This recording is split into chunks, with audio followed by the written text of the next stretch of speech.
Welcome to Planet Waves TV for the 25th of July, 2016.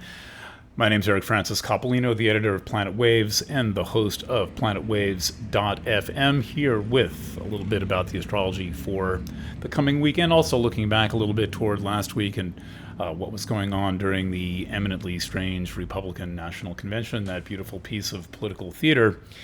I hope you recognized what was going on there was not friendly to humans and other living things.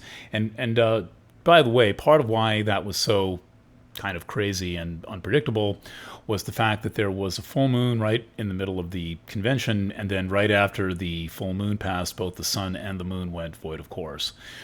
Which is to say that they were both the sun and the moon were done making aspects soon after the full moon, and then were kind of proceeding unguided by other major aspects, and that leads to an unpredictable situation. And it is worth noting that Donald Trump accepted the Republican national nomination, which is a kind of a crazy, weird thing to begin with the sun void of course. And the thing about the sun void of course is that weird things happen when the sun is done making aspects. You can pretty much plan on this and work with those days. When the sun is about to change signs, that's the day to do things that are unusual, or to initiate things that are not on the typical menu of life.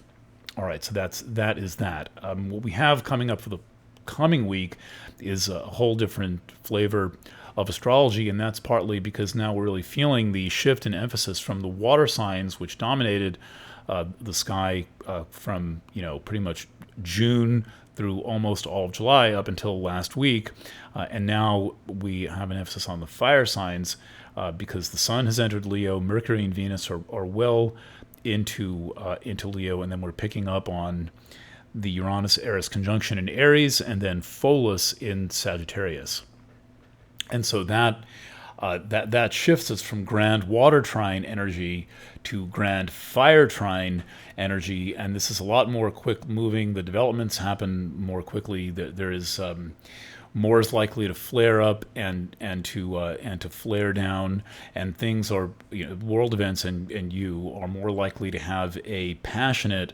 rather than emotional trip. Emotional energy is water energy. It's more receptive. It's more subject to the environment around it. Fire is less subject to the environment around it and more assertive, and it tends to represent things that flare up and then calm back down pretty quickly. And that's one of the reasons why fire energy requires sustained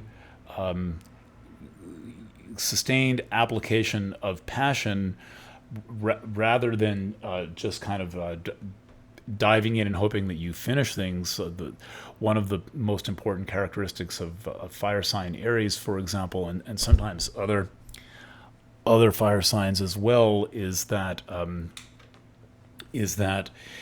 it's necessary to have follow through to be able to complete things. And so we're going to have a lot of that energy of, okay, here are things sparking up, and now we need to complete them if we're going to have any results for all of this work. And humans are good at getting things done to some degree, but mostly what we're good at is doing a lot of work and not getting so many results. And so you need to use your ability to foresee what things will take.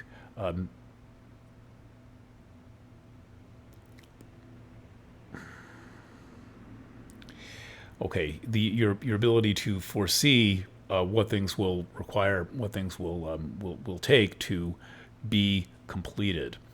One of the things that you can ground yourself in, and I haven't pulled up the chart yet, but one of the things you can ground yourself in is Jupiter in Virgo, because that is representing consistency and some persistence of purpose. That purpose of which is to be of service, right? So Virgo, one of the reasons why so many spiritual traditions talk about service as a means to the end of growth and of learning about yourself, is that service at least provides an orientation on something larger than yourself, and that calling is there.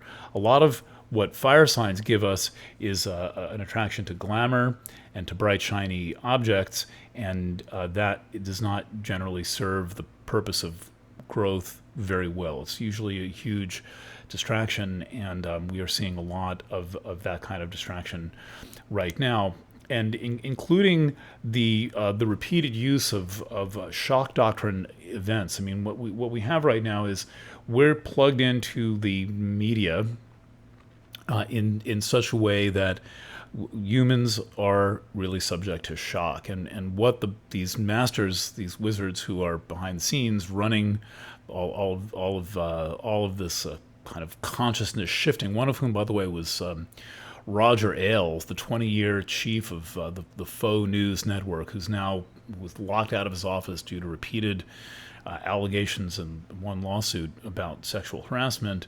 Another one of the kind of kingpins of the neoconservative movement has been decommissioned. But what those people know is that humans are subject to fear, and they're subject to manipulation, and this is one of the cautions I would have about the coming astrological configuration. So let's take a look at this and see. I don't have the. Do I have the immediately prior charts up there somewhere? Okay, so what we've got in this chart is, now you can see that I've outlined the fire trine aspects in yellow. The quick movers in this alignment are the sun, which has entered Leo. You can see that, and sun's is moving through Leo, and then Venus and Mercury running ahead of the sun. They're right there. They're in kind of mid-late Leo, and so the sun is picking up a trine to Saturn in Sagittarius, and then Venus and Mercury are completing a grand trine with Pholus and Uranus here and Eris here, and then the moon passes through early on the morning of the 26th. And so this is it is a somewhat volatile setup. It could be a lot worse. I mean, it could be crazier, but at least we have a kind of a contained, controlled chaos rather than this kind of wild roller coaster that we've had for the past few weeks. And I'm interested to see how this manifests. I think that for anyone who's interested in kind of assisting in the continuity department, which is not coming easily these days, the thing to focus on is Jupiter. And now Jupiter, which I put in black here, Jupiter is now going to be for the rest of the summer making a long quincunx, at least out till mid-September, a long quincunx when it enters Libra to the Uranus Eris conjunction here. And so now, instead of Mars making the quincunx to Uranus Eris, which seemed to provoke this very long violent streak that was still continuing as of this weekend, this cycle of violence, where there was a shooting in Germany over the weekend. It is now possible to find yourself through service. That aggravating factor of Mars is moving on, but I would urge caution in that for the next few days, as Mars gets ready to enter Sagittarius. Let's get that date down. That being on the 2nd of August, Mars is going to be anaretic or void of course, and so it's likely to feel unguided and to need some grounding. And there's a few ways that we can find ourselves in the world. One of which is through aggression.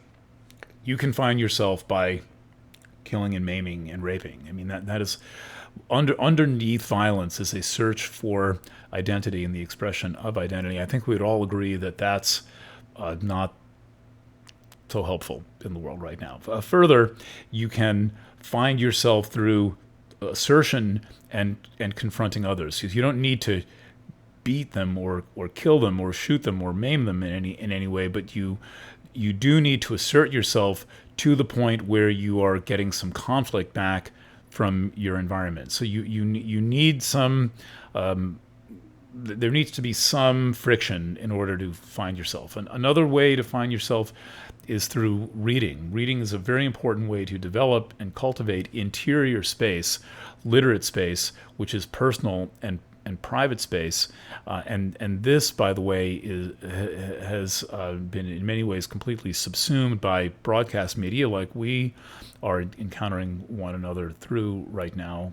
Though when I speak to you, I am speaking to you from literate space. I'm speaking to you from my most interior layer of being. And so it's my intention to reach you and also on that inner layer, and to help you focus and remember who you are better than you might ordinarily do in an environment where we are completely swallowed by this kind of tribalizing broadcast media.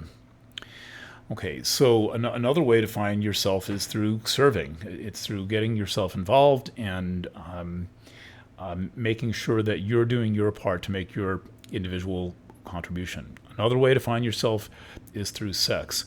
This is naughty now. We've been told so many times that there's everything wrong and nothing right about sex, that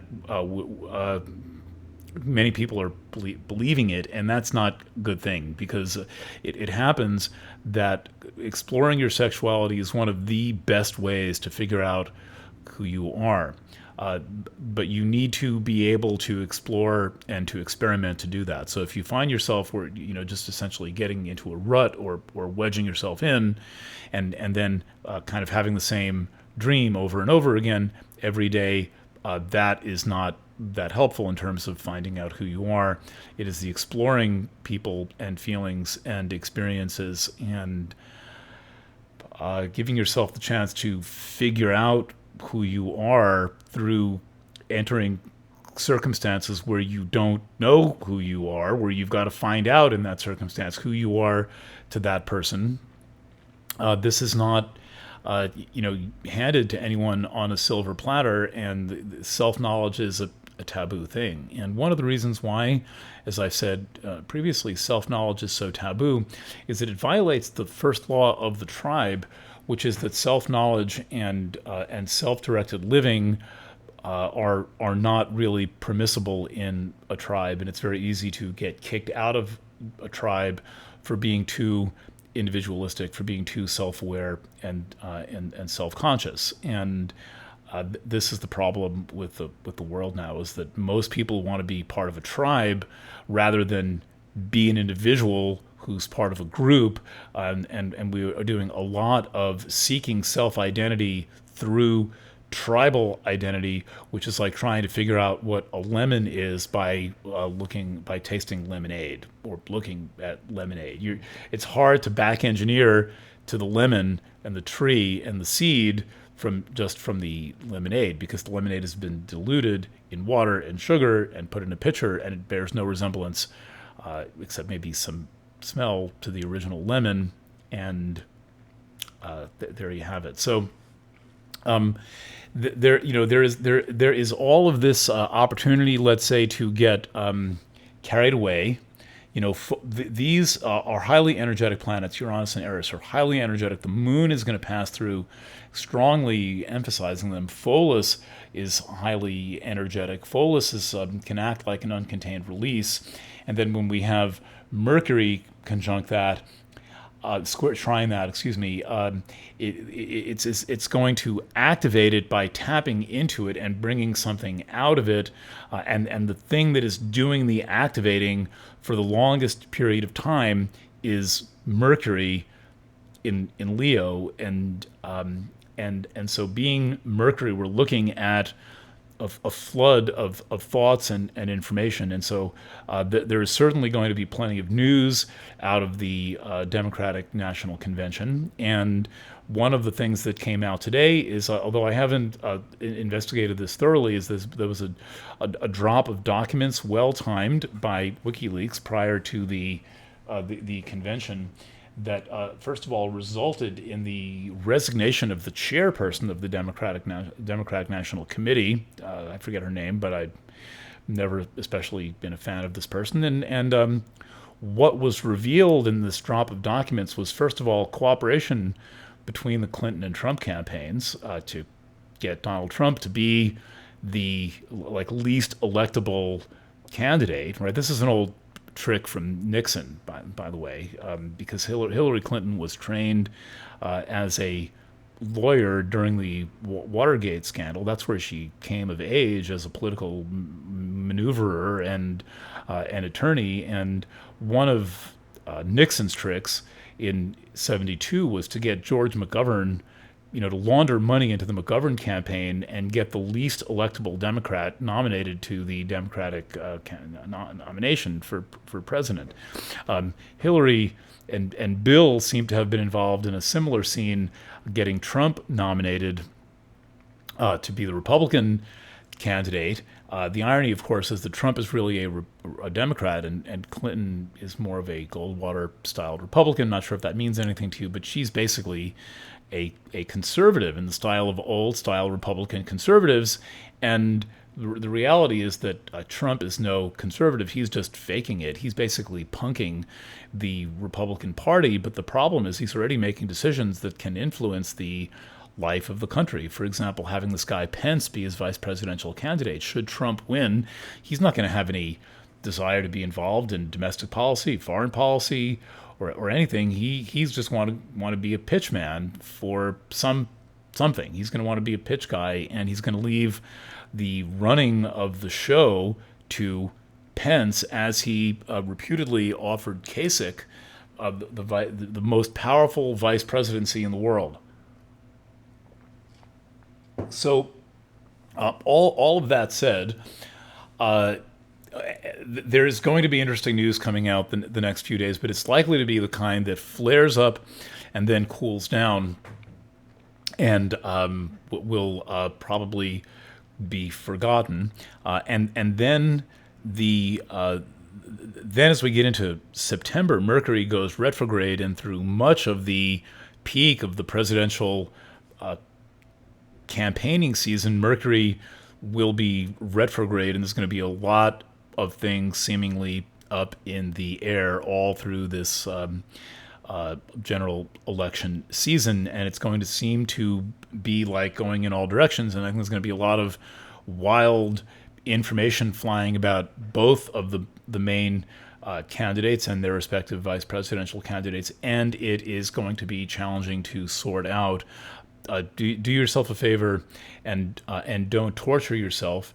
If you really are curious about involvement, you might get more, about learning about this. You might get more satisfaction picking one subject and getting into it. For example, pick any of these individuals, whether it's I might remember Kane, the guy that Clinton named as her vice presidential candidate, or Pence, or Trump, or Clinton, and focus on one person or on one issue, rather than trying to understand everything. With the study of history, it's important just to kind of poke your pencil in someplace, and then you start to get the feeling for what is going on, how that relates to every other issue, right? So you can drive yourself crazy by being superficial and not really gaining an understanding. But then once you have a foothold and you have some understanding of who or what something is,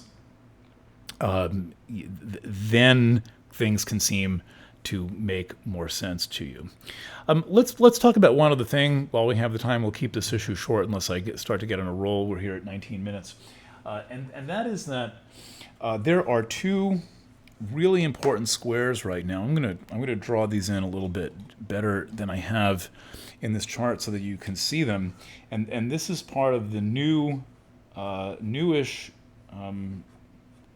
environment that is emerging now in the post-Mars retrograde phase, because that is drawing to a close, except there's still one last really big shebang, which comes in late August, which is when Mars makes a conjunction to Saturn. But we'll cover that a little bit more when the time comes. But these are some things that are more in the background right now, and they are two square aspects, which largely describes an internal dynamic.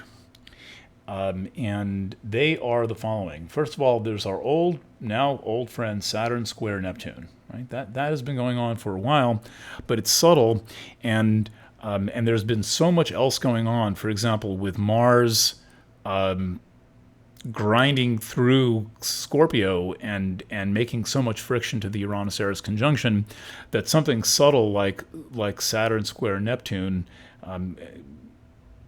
has been difficult to feel and see and identify, but it's been there, lurking in the background. Second, so this is going on, and by the way, when Mars, which is not in this chart, comes through late Sag and makes a conjunction to Saturn right here. Mars is there right now. It's going to come along there around August 24th and make a conjunction to Saturn. That is going to further bring Saturn Neptune out of the background. Saturn Neptune is like an underlying layer of confusion lurking in the back of things. It's the kind of confusion that you don't know you're in. It's kind of like being lost but not figuring out that you're lost. Like you're driving along the road and then you first get this question of like, wow, have I gone too far?